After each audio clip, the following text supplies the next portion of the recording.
देख रहे हैं हल्ला बोल, आपके साथ मैं हूं अंजना ओम कश्यप। बिहार हार से की जिम्मेदारी से किस तरह से अब बच रहा है केंद्रीय नेतृत्व। सवाल यही उठ रहा है कि क्या बिहार की हार के लिए यही केंद्रीय नेतृत्व जिम्मेदार है, क्योंकि बीते दिन प्रधानमंत्री नरेंद्र मोदी से लेकर अमित शाह तक पर हमने सवाल उठाया था कि क्या ये सही है कहना कि उनकी वजह से यह हार हुई है। लेकिन एक के बाद एक अब यही आरोप सब पर लग रहे हैं। 5 से वो सवाल जिन पर आज हम करेंगे चर्चा हल्ला बोल में, क्योंकि आज एक बार फिर से खुद बीजेपी के सांसद ये कह रहे हैं कि प्रधानमंत्री की भाषा का स्तर लालू प्रसाद यादव जैसा हो गया था। उनकी गंभीरता पर अब वो सवाल खड़े कर रहे हैं। चर्चा की शुरुआत करने से पहले आइए आपको अपनी ये रिपोर्ट जरा दिखा दें।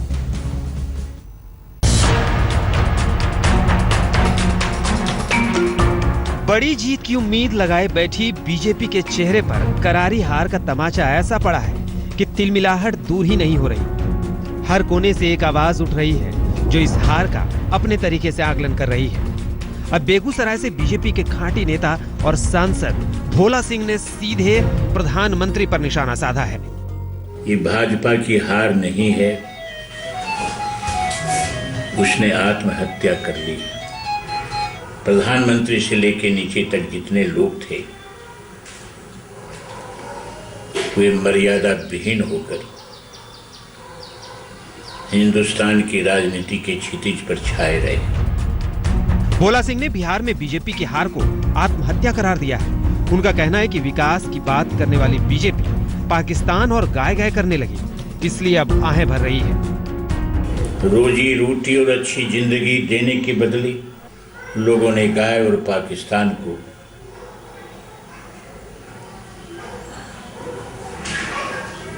चुनाव का मुद्दा बनाया। इस हार के साथ ही हार के कारणों पर विचार शुरू हो गया। विपक्ष के लिए तो ये सीधी मोदी की हार है, लेकिन पार्टी की पहली पंक्ति मोदी और शाह को हार से बात कर रही है।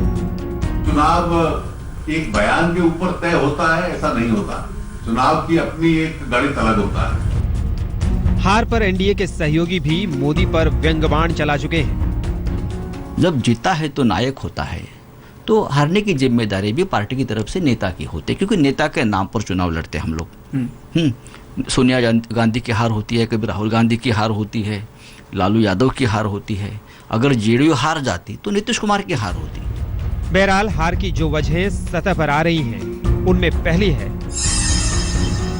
संगठन के स्तर पर अमित शाह की नाकामी। आरक्षण पर मोहन भागवत का बयान, महागठबंधन के पक्ष में पिछड़ी जातियों का गोलबंद। शायद लालू ने समझाने में कामयाब रहे कि लड़ाई अगड़ा बनाम पिछड़ा है। मुसलमानों का साथ तो हमेशा था ही। राज्य में बीजेपी के पास कोई स्थानीय बड़ा चेहरा नहीं था जिसे मुख्यमंत्री के तौर पर पेश किया जा सके।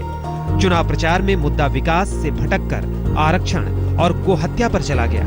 पाकिस्तान में पटाखे चलाने जैसी गैर जरूरी बातों से भी बीजेपी को नुकसान हो गया। ये हार अभी बीजेपी से हजम नहीं होने वाली है। अभी तो सवाल उठते रहेंगे, क्योंकि लोकसभा चुनाव में बिहार ने बीजेपी को बहुत दिया था। अब महज 18 महीने बाद बहुत कुछ छीन लिया है। आगे कई राज्यों में चुनाव होने वाले हैं और असल चुनौती यही है। आज तक ब्यूरो। हमारे साथ इस चर्चा में जुड़ रहे हैं। सबसे पहले आपका परिचय उनसे करा दें, इससे पहले कि हम आपको सुनाएं कि खुद भोला सिंह सांसद भारतीय जनता पार्टी ने इस पर क्या कहा है। भोला सिंह जी भी हमारे साथ जुड़ चुके हैं। शाहनवाज हुसैन साहब राष्ट्रीय प्रवक्ता भारतीय जनता पार्टी के हमारे साथ हैं। शकील अहमद जी कांग्रेस पार्टी के वरिष्ठ नेता महासचिव हमारे साथ जुड़ गए हैं। सांसद आरजेडी के जयप्रकाश यादव जी हमारे साथ जुड़ गए हैं। कुछ ही देर में पवन वर्मा जी भी हमारे साथ जुड़ जाएंगे। खास मेहमान हमारे साथ अवनीजेश अवस्थी जी, जो कि संघ विचारक हैं, वो यहाँ पर स्टूडियो में मौजूद है। लेकिन सबसे पहले जरा सुन तो ले, अब तो आवाजें अंदर से आ रही हैं। भोला सिंह से लेकर तमाम नेता क्या कह रहे हैं।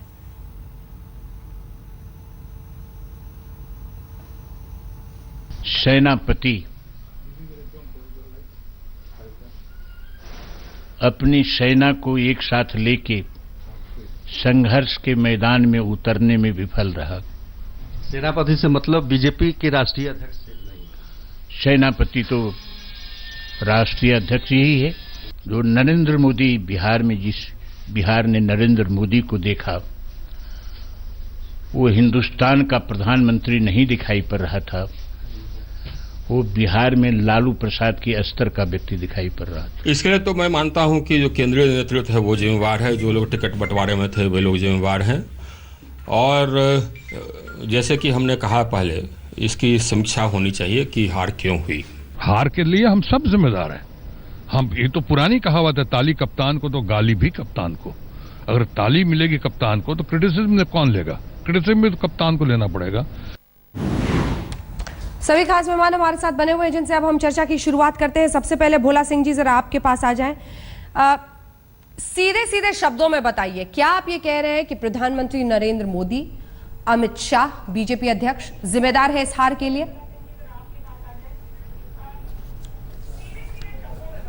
हेलो, हाँ हेलो भोला सिंह जी, मेरा सवाल आपसे यह है कि क्या आप सीधे सीधे प्रधानमंत्री नरेंद्र मोदी और बीजेपी अध्यक्ष अमित शाह को बिहार की हार के लिए जिम्मेदार बता रहे हैं? बिहार के चुनाव के जो परिणाम आए और बिहार के चुनाव में हमारे राष्ट्रीय अध्यक्ष और हमारे प्रधानमंत्री जी की सबसे बड़ी भूमिका रही, उसकी सफलता और असफलता की जिम्मेवारी से चाहे वो बड़ा हो चाहे छोटा लीडर हो, वो अपने को बरी नहीं कर सकता है। जिम्मेवारी एक व्यक्ति के कारण नहीं, दो व्यक्ति के कारण नहीं, व्यक्तियों के समूह के आधार पर जिम्मेवारी तय होती है, हार का विश्लेषण होता है। अरे भोला सिंह जी, इधर उधर की बात में अब मत उलझिए। मेरा सवाल आपसे सीधा है, वक्त की कमी रहती है, जो टीवी आपके कमरे में लगा हुआ है उसकी आवाज कृपया वहां धीमी करा लें क्योंकि आवाज वापस आ रही है। सीधा सवाल आपसे करूंगी, बहुत सारे वक्ता हैं, सीधा जवाब उसका दीजिए।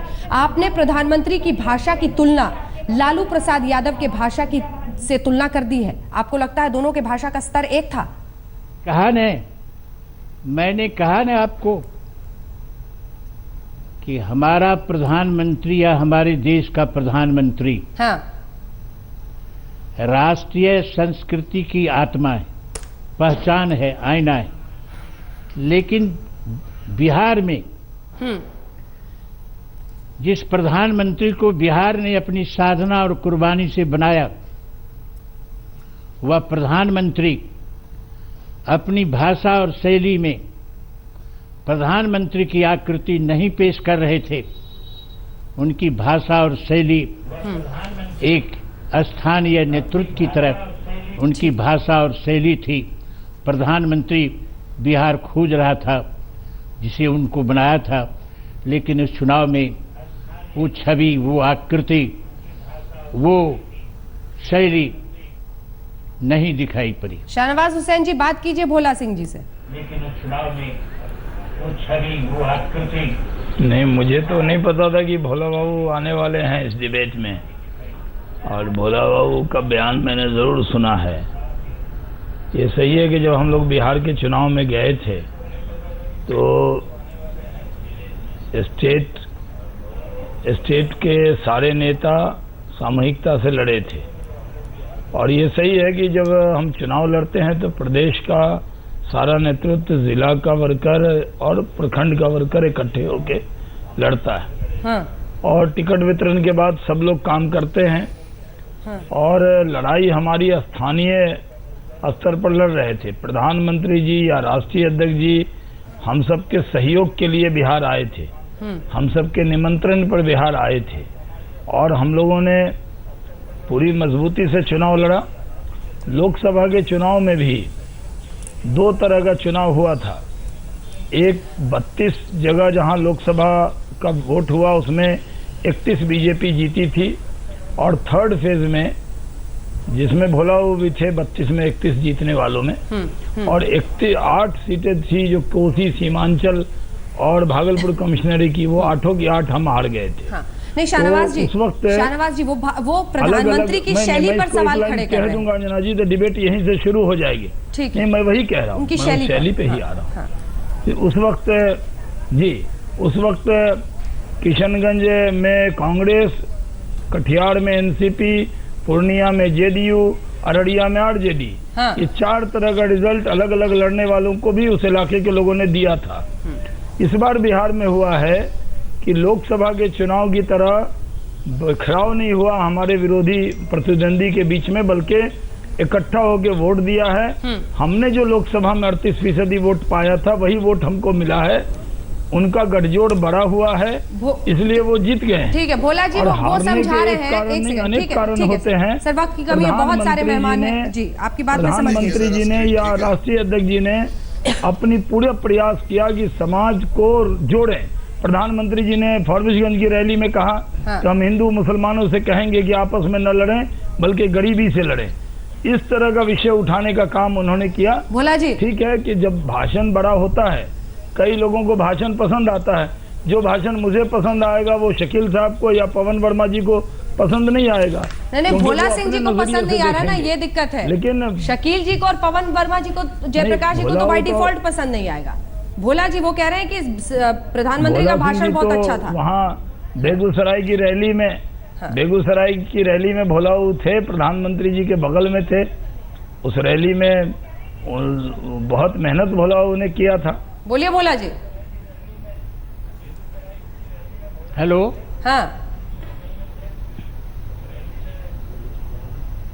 चलिए भोला जी, मैं आपके पास आऊंगी, लेकिन उससे पहले मैं एक बार चाहती हूँ कि अन्य जितने भी मेहमान हैं, अजमेश जी जल्दी से अगर आप जवाब। मैं बहुत संक्षेप में बात कर रहा हूँ कि एक बड़ी सामान्य सी बात है कि हार के कारण ढूंढे जाते हैं, विश्लेषण किया जाता है, जीत का सिर्फ जश्न मनाया जाता है। आपने 4-5 प्रश्न उठाए, उससे और भी कई सारे ऐसे मुद्दे आप कोई ढूंढ के ला सकता है कि इसकी वजह से हार हुई। लेकिन एक बात, सांसद जो बोल रहे हैं उसका वैल्यू है कि नहीं? मैं वही कह रहा हूँ कि ये जितने लोग बोल रहे हैं, चाहे वो भोला सिंह जी हो, शत्रुघ्न सिन्हा हो, आर.के. सिंह हो, उन सबको अपनी पार्टी के हार का दुख है, पीड़ा है, विरोध नहीं है, दुख है। ये दुख में निकले हुए कि हमारी नाव वहां डूबी, मेरी नाव वहां डूबी जहां पानी कम था, ये दुख है। हमने आत्महत्या कर ली, ये दुख है, ये पीड़ा है। पार्टी के प्रति प्रतिबद्धता या उसके प्रति कहीं विरोध नहीं है। इस पूरे प्रकरण को इस संदर्भ में देखा जाना चाहिए। मुझे लगता है कि लोगों के बयानों को बहुत जल्दी हम विश्लेषण कर लेते हैं। आप संघ विचारक हैं, कहीं ऐसा तो नहीं कि आरक्षण वाले बयान पर आप क्लीन चिट देना चाहते हैं संघ को? इससे आपको सूट करता है, ये कह रहे हैं आप? अगर उस पर बात करना चाहेंगी, मैं उस पर करूंगी। आप बात करना चाहेंगी, आप कृपया बात कीजिए मुझसे। शकील अहमद जी, क्या प्रधानमंत्री की शैली जिम्मेदार थी? देखिए, किसी भी हार जीत के कई कारण होते हैं, और मैं बिल्कुल भोला बाबू किसी पार्टी में रहे हों, लेकिन स्पष्टवादिता के लिए बहुत मशहूर है। मैं उनको बहुत दिनों से जानता हूं, हम विधायक साथ ही रहे हैं। बहुत साफ साफ बातें कहते हैं, चाहे अपनी पार्टी के बारे में हो चाहे दूसरी पार्टी के बारे में। 4 पार्टी तो वो बदल चुके हैं। बहुत स्पष्टवादी आदमी है, इसीलिए मैंने कहा कि मैं उनके साथ बहुत दिनों तक रहा हूँ। Communist party, Congress party, RJD, किसी पार्टी में रहे हों, बात स्पष्ट कहते हैं। और इसीलिए मैंने कहा, और ये बात सही है कि बिहार में प्रधानमंत्री ने जो भाषा यूज की, जिसका इस्तेमाल किया, वो प्रधानमंत्री पद को अमर्यादित करने वाली भाषा थी। विशेषकर जो पिछले 2, 4, चौथे और 5वें फेज में उन्होंने पिछड़ों और दलितों को भड़काया, एक तरह से एक धर्म के लोगों को भड़काया कि उनका आरक्षण काट के एक दूसरे धर्म के लोगों को देना चाहते थे लोग। तो आप प्रधानमंत्री हो के देश के एक वर्ग को दूसरे वर्ग के खिलाफ उस्का रहे हो दंगा कराने के लिए, ये प्रधानमंत्री का आचरण नहीं होना चाहिए। और प्रधानमंत्री ने जिस अमर्यादित भाषा का इस्तेमाल किया है, परमानेंटली अस्थायी तौर पे प्रधानमंत्री के पद की गरिमा को नीचा किया है। और कोई भी नहीं सोच सकता कि भारत जैसे देश का प्रधानमंत्री कभी ऐसी निम्न स्तरीय भाषा का इस्तेमाल करेगा, ये बिहार के लोग कभी अपेक्षा नहीं कर सकते थे। हमारा राजनीतिक मतभेद है, राजनीतिक मतभेद रहेगा, लेकिन प्रधानमंत्री ऐसी भाषा का इस्तेमाल करेगा, ऐसी भाषा का इस्तेमाल करेगा किसी देश का प्रधानमंत्री, और एक धर्म के लोगों को, एक वर्ग के लोगों को दूसरे वर्ग से लड़ाने के लिए प्रोत्साहित करेगा चुनाव के अवसर पर। ये कभी भी भारत के लोगों ने इस तरह की कल्पना नहीं की। ठीक है शाहनवाज जी, आप एक बार ही सबका जवाब दीजिएगा, इसलिए मैं एक ही बार आपके पास आऊंगी जब तीनों बोल लेंगे। थोड़ा सा टाइम दीजिए ना सर। दूंगा। मेरे क्या है कि मैं अकेला हूं और महागठबंधन के 3 लोग हैं, 4 लोग हैं। वाले आपके साथ हैं भाई, आरएसएस वाले, मैच तो ऐसे ही होगा। आरएसएस वाले आपके साथ हैं, वो मैं इसलिए कह रहा हूं, भोला बाबू शकील भाई भूल गए कि कांग्रेस के अध्यक्ष आप ही प्रधानमंत्री के लिए मौत का सौदागर कहा था गुजरात में आप ही के पार्टी के सांसद हैं शकील जी शहनवाज जी जानते हैं ये बात। मौत के सौदागर कहा था। शकील जी शहनवाज जी से वक्त की कमी है सर, ठीक है मैं लौटूंगी, शहनवाज जी मैं लौटूंगी आपके पास। एकदम बैलेंस डिबेट, एकदम बैलेंस डिबेट। एक सेकंड पवन वर्मा जी, लोग हैं कांग्रेस के, आरजेडी के और जेडीयू के, शकील जी बोलते रहेंगे। आप भी आरएसएस के प्रवक्ता आपके साथ हैं, आप हैं और भोला बाबू अभी तक आप ही के पार्टी के साथ। पवन वर्मा जी जल्दी से मैं लौटूंगी, शहनवाज जी प्लीज रुक जाइए थोड़ा सा। पवन वर्मा जी आज भी लेकिन लैंडमार्क, एक सेकंड मुझे समय देना होगा। मैं आऊंगी सर, पक्का आऊंगी आपके पास। पवन वर्मा जी जल्दी से एक रिएक्शन आपसे, क्योंकि ये माना गया कि एक तरफ नीतीश कुमार जरूर मर्यादित भाषा का प्रयोग कर रहे थे, लेकिन लालू प्रसाद यादव का आप लोगों के जो मीडिया सेल कह लीजिए, जो भी कह लीजिए, उसने खूब इस्तेमाल किया। कभी ब्रह्म पिशाच कहना हो, अगड़ा पिछड़ा की लड़ाई बतानी हो, तो लैंडमार्क तो वही रहा। लालू प्रसाद यादव से ये भोला सिंह भी कंपेयर कर रहे हैं, तो कह रहे हैं कि लालू प्रसाद जी की भाषा के स्तर पे पहुंचे। अंजना जी, मैं एक दूसरे परिप्रेक्ष्य में आपको जवाब देना चाहता हूँ। चुनाव आते हैं और चुनाव जाते हैं, कोई पार्टी हारती है, कोई पार्टी जीतती है।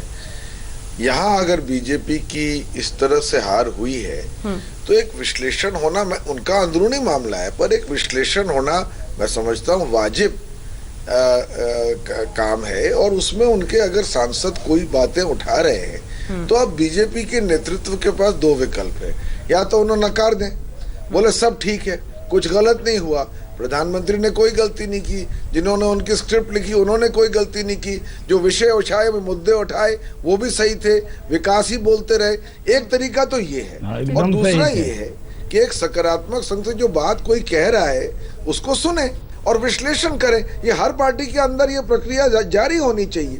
आज अगर हम जीते हैं तो मैं उसको विनम्रता से कबूल करता हूँ, और उसी तरह से अगर बीजेपी और एनडीए हारा है तो उसके अंदर अगर विश्लेषण ही होना बंद हो जाए तो कि क्या बात हुई, हमने तो जो कहना था चुनाव के दौरान कह दिया कि ये चीजें गलती कर रहे हैं। ठीक है।